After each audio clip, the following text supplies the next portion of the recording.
All right, hello friends, welcome to यार्स का YouTube channel. मेरा नाम है आयुष राठी और ये हमारा ट्रिक्स एंड चीट कोड्स का एक और नया एपिसोड है जिसमें मैं आपके सामने क्वेश्चंस लेने वाला हूं जेईई मेन 2014 के। एंड उसके अंदर हम लोग देखेंगे किस तरीके से हम लोग ट्रिक्स लगा सकते हैं, जाली जुगाड़ टेक्निक्स लगा सकते हैं, किस तरीके से हम लोग एक्चुअल तरीके से अगर क्वेश्चन को सॉल्व नहीं कर पाए तो एग्जाम में क्या ऑल्टरनेटिव मेथड्स होते हैं, किस तरीके से हम क्वेश्चन को अटेम्प्ट कर सकते हैं ताकि हम आंसर तक या फिर उसके पास पहुंच सके। ठीक है, तो काफी अमेजिंग ये वाली वीडियो होने वाली है। जल्दी से इस वीडियो को लाइक करके चैनल को सब्सक्राइब करके यार स्क्वाड का हिस्सा बन जाओ। उम्मीद करते हैं कि आपको ये वीडियो पसंद आएगी।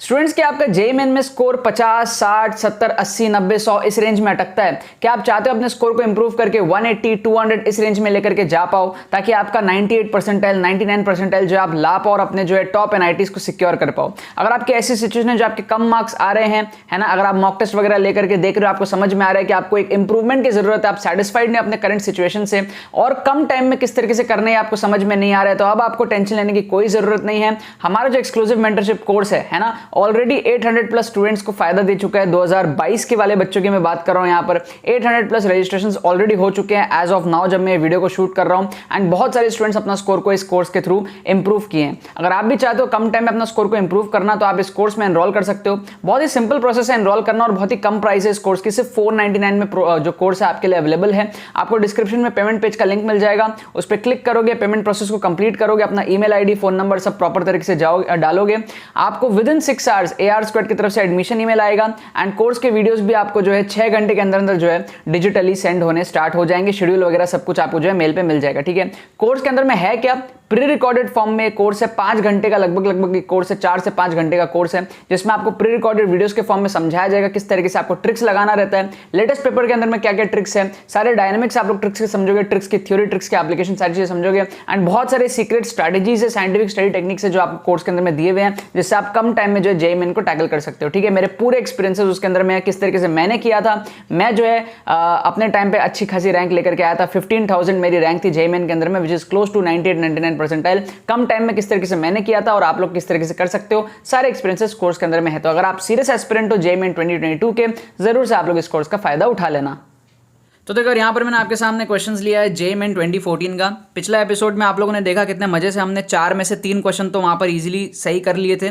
यहाँ पर भी हम लोग कोशिश करेंगे कि 2-3 यहाँ पर सही हो जाए हमारे पास में। ठीक है, एक जो बेसिक सा चीज़ मैंने आप लोगों को बताया है, बहुत सारे बच्चे बात मानते हैं, बहुत सारे बच्चे नहीं मानते। एक्सट्रीम ऑप्शंस को एलिमिनेट करो यार। ठीक है, कभी कभी नेगेटिव जाएगा लेकिन मैक्सिमम नंबर ऑफ टाइम्स आपको इससे बेनिफिट मिलेगा। सिंपल सी साइकोलॉजी है। क्या साइकोलॉजी है कि भैया सबसे छोटा और सबसे बड़ा आंसर, जैसे यहाँ पे 4 सबसे छोटा है और यहाँ पर 12 सबसे बड़ा है। ठीक है, यहाँ पर अगर आप देखोगे तो 6 सबसे बड़ा है और यहाँ पर 100 बोल रहा हूँ 1.2 सबसे छोटा है। ठीक है ना, तो 4 सबसे छोटा है उसको एलिमिनेट करो, 12 सबसे बड़ा उसको एलिमिनेट करो, 6 सबसे बड़ा उसको एलिमिनेट करो, 1.2 सबसे छोटा इसको एलिमिनेट करो। देखो भाई, 10 में से 8 बार आपके एक्सट्रीम ऑप्शंस करेक्ट नहीं होते। ठीक है, और फिर अगर आप इन 2 में से तुक्का लगाओगे अगर, ठीक है, तो आपके 8 में से 4 बार सही होंगे, है ना। तो टेक्निकली आप 10 क्वेश्चन अगर अटेम्प्ट करोगे तो उसमें से 4 सही करोगे। 4 सही करने के मिलेंगे कितने नंबर, 16 नंबर, और -6 होंगे क्योंकि 6 गलत भी होंगे। तो ओवरऑल कितना करोगे आप, 10 नंबर फोकट का उठा लोगे, है ना। 10 क्वेश्चन अटेम्प्ट करने के लिए आप क्या करोगे, फोकट के आप इतने नंबर यहाँ पर उठा लोगे। क्या आपको बात समझ में आ रही है यहाँ पर? ठीक है, अब देखो एक एग्जाम में क्या होता है ना, बहुत सारे क्वेश्चंस ऐसे होते हैं जो इस तरीके के होते हैं। सपोज कर लो आपको 90 में से लेट्स से 20 क्वेश्चन ऐसे मिल गए। ठीक है, तो उन 20 क्वेश्चन में आप 20 नंबर इजीली एक्स्ट्रा उठा पाओगे जो कि आपका रैंक बहुत तगड़े लेवल में जो है एनहांस कर देगा। क्या आपको बात समझ में आ रही है? ठीक है, तो कभी कभी आपके साथ में ऐसा होगा कि यहाँ पर आपके गलत भी हो जाएं, तो उससे आपको डरना नहीं है। बट जब आप ये चीज़ बहुत सारे क्वेश्चंस में करते हो, क्योंकि बहुत सारे क्वेश्चंस आपको इस तरीके के मिलते हैं, तो आपका जो है करेक्ट उसमें से बहुत सारे निकल जाते हैं। ठीक है, क्योंकि देखो सिंपल सी साइकोलॉजी है, कोई भी इंसान जब कोई भी एग्जामिनर क्वेश्चन को बनाता है तो वो अपने ऑप्शन को एक्सट्रीम में नहीं रखता। ठीक है, आप भी कभी अगर क्वेश्चन बनाओगे और आपको पता है कि 7 आंसर है, तो आप कभी भी अपने आंसर को 7 से स्टार्ट नहीं करोगे। ठीक है, आप 7 को कहीं बीच में घुसाने का जो है ट्राई करोगे। ठीक है, ये ह्यूमन साइकोलॉजी है, उसके बेस पे ये वाली सारी चीजें मैं आपको बता रहा हूँ। ठीक है, पिछले एपिसोड में भी बताया था, यहाँ पर भी बता रहा हूँ। 2013 के पेपर में भी बहुत सारे क्वेश्चंस मैंने इस तरीके से आपको करके बताए थे। तो this is a good thing which you can do. बाकी आपको जैसा समझ में आप वैसा कर सकते हो। ठीक है, सेम चीज आप इस क्वेश्चन में कर सकते हो। 6 सबसे छोटा है और 38 सबसे बड़ा है, तो आप इन दोनों में से एक तुक्का लगा सकते हो। ठीक है, हम एक्चुअली ना यहाँ पर थोड़ा सा प्रैक्टिस भी कर लेते हैं। हम यहाँ पर थोड़ा सा कमेंट्स में आप लोग प्रैक्टिस कर लो सारे बच्चे। तो क्वेश्चन नंबर 4 में आप क्या करोगे, ए और बी में से तुक्का लगाओगे। मैं आपको इसके करेक्ट आंसर्स भी अभी बता दूंगा। क्वेश्चन नंबर 1 में आप बी सी में से तुक्का लगाओगे, ठीक है, इसमें आप बी सी में से तुक्का लगाओगे। क्वेश्चन नंबर 2 में आप बी सी में से जो है तुक्का लगाओगे, ठीक है ना।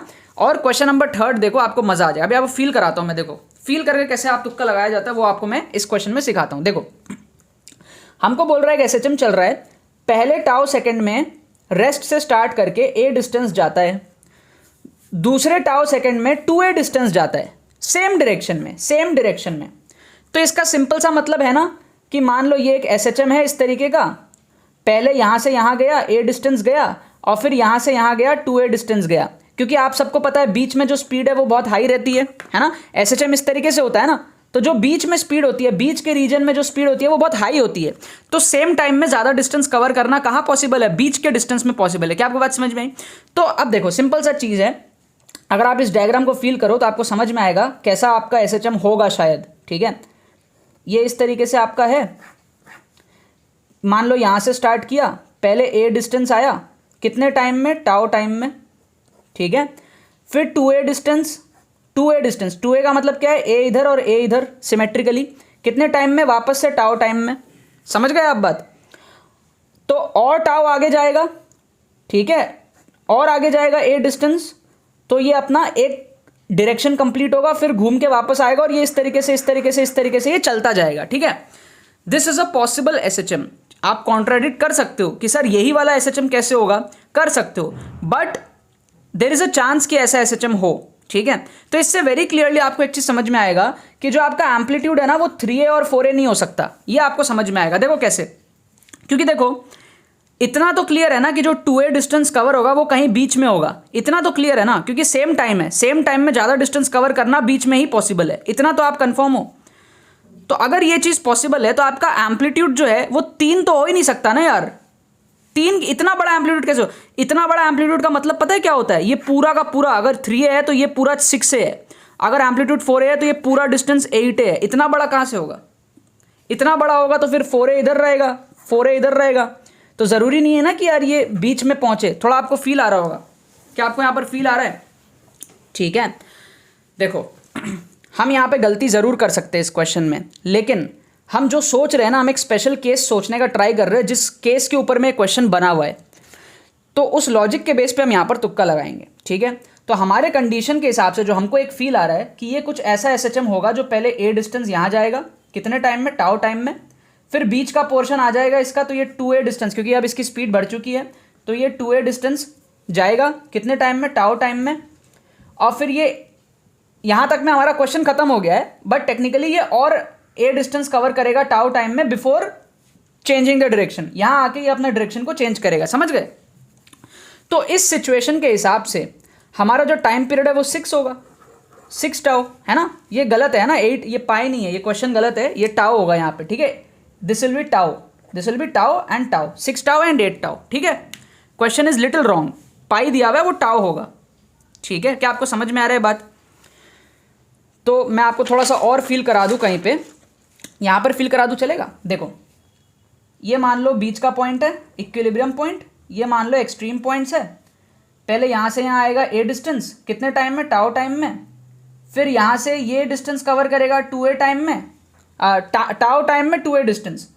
तो मैं कह सकता हूं t/2 टाइम इधर और t/2 टाइम इधर, क्लियर है ना। और फिर a डिस्टेंस और कवर करेगा टाउ टाइम में। तो क्लियर है कि आपको ये पता चल गया कितना है, 3/2 है ना। यहां से यहां जाने का 3/2, फिर यहां से यहां आने का 3/2, फिर यहां से यहां आने का 3/2, फिर यहां से आने का 3/2, तो टोटल कितने हो गए, 4 × 3/2, एंड 4 × 3/2 कितना हो गया, 6 हो गया। तो इसीलिए हम यहां पर क्या कह रहे हैं, डी ऑप्शन को यहां पर करेक्ट कर रहे हैं। मतलब हमने फील करके एक स्पेशल एसएचएम का केस बना लिया जिसके बेस पर ये पूरी की पूरी क्वेश्चन शायद बनी हुई हो, और वो बनने की प्रोबेबिलिटी इज लाइक 80-90%, ठीक है। क्योंकि अब आपको भी फील आ रहा होगा ना यार कि टाउ सेकंड में ए डिस्टेंस कवर किया और फिर उसी टाउ सेकंड में 2a डिस्टेंस कवर किया, तो कहीं ना कहीं बीच का बात होगा। और अगर हम उसको बीच में डिवाइड कर दे, ए इधर और ए इधर, तो हमारा पूरा का पूरा एसएचएम हमको समझ में आ गया जिसके बेस पर ये क्वेश्चन शायद बना हुआ हो। क्या आपको लॉजिक समझ में आ रहा है? मैं एक बार फिर से समझाना चाहूंगा। हमको बोला गया था कि भाई टाउ टाइम में a डिस्टेंस कवर कर रहा है और फिर और एक टाउ टाइम में 2a डिस्टेंस कवर कर रहा है। तो हम टेक्निकली इसको ऐसा कर सकते हैं, इसको हम इस तरीके से कर सकते हैं, a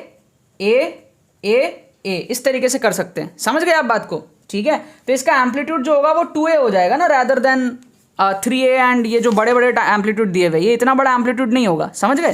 तो एम्पलीट्यूड क्या होगा? 2a इस तरफ, 2a इस तरफ, और टाइम कितना लगेगा यहां से यहां जाने में 3/2, फिर वापस आने में 3/2, फिर यहां आने में 3/2, फिर यहां, मतलब 3/2 3/2 3/2 3/2, ऐसे 4 बार 3/2 होंगे। ठीक है ना? तो 12/2 आपका 6 हो जाएगा। ये एक स्पेशल केस हमने यहां पर क्वेश्चन को पढ़ के फील कर लिया, इसलिए हम यहां पर ये क्वेश्चन में तुक्का लगा पा रहे हैं। बहुत सारे बच्चे बोलते हैं कि सर ये आपने कैसे सोच लिया, ये कैसे हो गया? देखो, तुक्का जो लगता है, जो ट्रिक्स जो लगता है ना, वो क्वेश्चन स्पेसिफिक होता है। ऐसा नहीं है कि आप ये वाला तुक्का हर क्वेश्चन में लगा लोगे। ये तुक्का सिर्फ इसी क्वेश्चन में लगेगा, और वो लगाने का जो एबिलिटी है, जो मेंटल स्ट्रेंथ है, जो स्किल्स है, वो डेवलप करना पड़ता है। क्या आपको बात समझ में आ रही है? तो वीडियोस देख करके, प्रैक्टिस करके आपका मेंटल स्ट्रेंथ डेवलप होता है, ताकि कल को कोई ऐसा क्वेश्चन आए तो आप ये चीज़ सोच पाओ। बच्चे पूछते हैं सर आप सोचते कैसे हो? ऐसा प्रैक्टिस से सोचता हूँ। ठीक है, ऐसा कोई फिक्स नियम नहीं होते कि तुक्के के यही नियम है, नहीं। ये एक क्वेश्चन था और इसमें जो तुक्का लगाया हूँ वो आज तक जिंदगी में कभी नहीं लगाया हूँ। ठीक है, क्योंकि हमने यहाँ पर क्या करा, एक एसएचएम को इमेजिन कर लिया, हमने गेस कर लिया कि शायद क्वेश्चन में ये वाला एसएचएम पूछा होगा, और उसके फील से हमने यहाँ पर जो है 3a और 4a को एलिमिनेट किया, जो कि काफ़ी हद तक सही भी है। और फिर 8 टाउ और 6 टाउ में हमने 6 टाउ के साथ में हम तुक्का लगाए, क्योंकि यहाँ से यहाँ जाने का 3/2 आ रहा है, फिर यहाँ आने का 3/2, फिर यहाँ आने का 3/2, फिर यहाँ आने का, तो टोटल आ रहा है हमारे पास में 4 × 3/2, तो दिस इज इक्वल टू 6। तो हमने यहाँ पर डी ऑप्शन के साथ में हम गए हैं। ठीक है, इसको कहते हैं ब्रिलियंट तुक्का, इसको कहते हैं फील करने का तुक्का। और यहाँ पर हमने अपने तुक्के मारने की जो प्रोबेबिलिटी उसको बहुत बढ़ाई है। ठीक है, रैंडमली अगर कोई बच्चा तुक्का लगाता है तो 1/4 प्रोबेबिलिटी होती है, लेकिन बिकॉज हमने यहाँ पे इतना कुछ सोचा है तो हमारी प्रोबेबिलिटी सही होने की बहुत अच्छी है। मतलब 70-80% तक हम पहुंच चुके थे अपने क्वेश्चन को सही करने के लिए, जिस बेस पे हमने ये तुक्का लगाया है। ठीक है, कभी भी आपको इस तरीके का फील आ रहा हो, you should definitely go for the तुक्का। अभी मैं आपको ना इसके वो बता देता हूँ। खैर, इसका तो आंसर डी ही है, बाकी सारे के मैं आंसर आपको बता देता हूँ ताकि आपको एक आइडिया लग जाए कि इसके आंसर्स क्या क्या थे। ठीक है, सो मेरे पास बुक है यहाँ पर, मैं एक बार आंसर्स चेकआउट करके आपको आंसर्स बता देता हूँ। तो ये जो बड़ा क्वेश्चन था, सबसे बड़ा वाला, जिसमें हमने एक्सट्रीम ऑप्शंस को एलिमिनेट किया, क्वेश्चन नंबर 11 दिया हुआ है यहाँ पे। तो इसका जो करेक्ट आंसर है वो मैं अभी चेक कर लेता हूँ। क्वेश्चन नंबर 11 का जो करेक्ट आंसर है वो है सी। ठीक है, सी दिया हुआ है यहाँ पे, 11 का जो है सी दिया हुआ है, तो इसका करेक्ट आंसर है हमारे पास में सी। ठीक है, अगर आपने सी मार्क किया है तो सही हो जाएगा। यहाँ पे हमारे पास में सी। फिर हमारे पास में क्या है, पाइप ऑफ लेंथ। ये वाला कौन सा क्वेश्चन है भाई, पाइप ऑफ लेंथ? ये रहा पाइप ऑफ लेंथ वाला क्वेश्चन, क्वेश्चन नंबर 15। तो इसका भी करेक्ट आंसर मैं देख लेता हूँ। 15 का आंसर है सी, 15 का भी सी दिया हुआ है।